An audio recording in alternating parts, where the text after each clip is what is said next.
Hey, you, welcome back to the channel. And guys, today we're going to talk about the latest trailer we got from Star Wars Episode 8, The Last Jedi.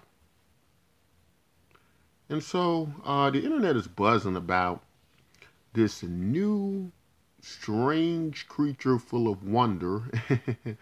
One thing that's been very interesting that we've always liked is the new introduction of creatures into the Star Wars franchise. And a lot of people around the internet are calling these space horses. They have these very interesting bodies of horses and very weirdly beautiful looking creature. and but they aren't called space horses. As I did a little bit of research, they're actually called the Fatir, and they are a more like a racehorse. And as I understand it, this scene is happening on a type of casino gambling world, and apparently they've steered off course. So I don't know. My guess is maybe something's went down with the First Order, and they're basically running amok. But I also just found it kind of, or what I thought would really be great, would really be a treat, if we got some appearance from Lando, played by Billy D. Williams. And would like to see, Lando's background to me looks like it would fit really good with this scene because Lando has a uh, a history of card playing and gambling. We know the story about that's how Han Solo was able to get the Millennial Falcon from him by winning it in a card game. But it looks really good, guys. I'm very pleased with what we've gotten, thus far with this the new direction that Star Wars is going in, and we kind of had a veered off course. We did the Rogue One story, and a lot of people were kind of they didn't really take the Rogue One. Some people didn't take the Rogue One like I did. I thought it was one of the greatest Star Wars movies. I put it up there with The Empire Strikes Back, but some people just didn't like it. It was a kind of, for Disney's involvement with Star Wars, I will say it felt kind of dark. It wasn't something that probably I would want to take a 13-year-old demographic to. That's for sure. And I forgot the rating. It was rated R. I don't know. Maybe you guys can comment in the comment section. Let me know if Rogue One was rated R or maybe it was like PG-13. I would imagine it was like more like PG-13. But it was pretty dark. But I really like that. But anyway, guys, we get Ray. And a lot of these are scenes we've already seen before, and they seem to be kind of combining them together and recapping them together to, they tell a more, complete story about what we're gonna get. But it's where we was left off. We got Ray, and she's starting to, get in tune with the Force.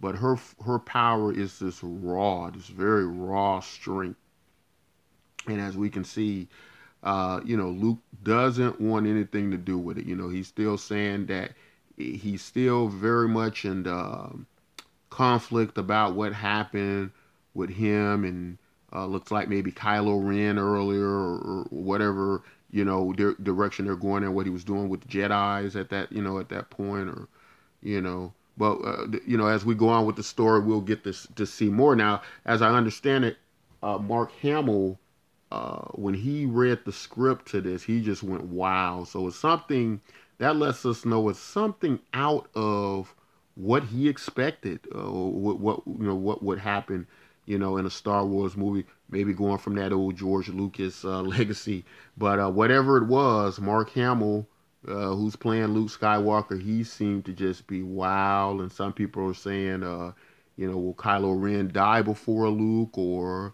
I think it's, and that can very much well be the case because I think we've, become pretty good at predicting people's deaths in these franchises. So if they want to throw us a curveball. They can keep Luke alive a little bit longer because I think at this point we're pretty much all predicting that he's gonna end up dying.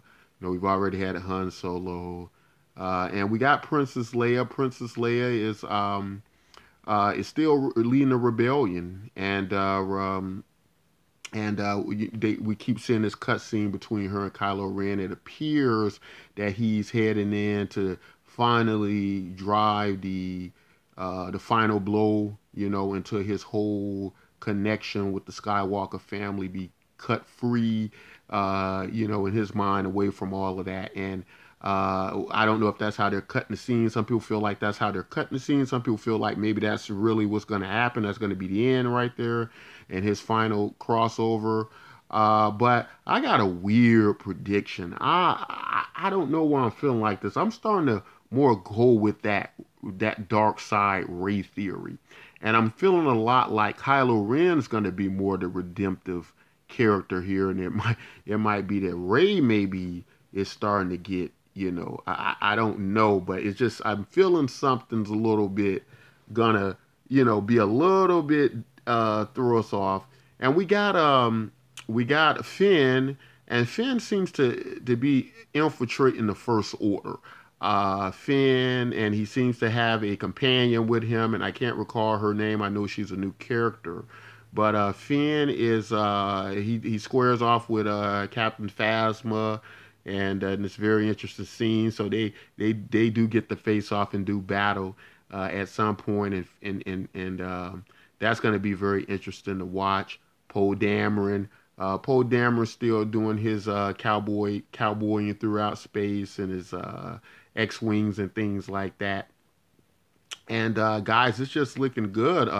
December 15th, they release every year. They release every year on December 15th. Uh, I want to go check this movie out. Guys, tell me if you like this, this trailer. Tell me if you think you're going to get a lot of answers, particularly with Snoke. We're getting a lot of good shots of Snoke, and he's still a mystery, and maybe we'll get a lot more information about him. He's definitely a Force wielder, so maybe we'll get to understand, what's his connection to this and what's going on. That would be very interesting to see. Guys, if you like content like this, don't forget to like and subscribe. And until next time, take care.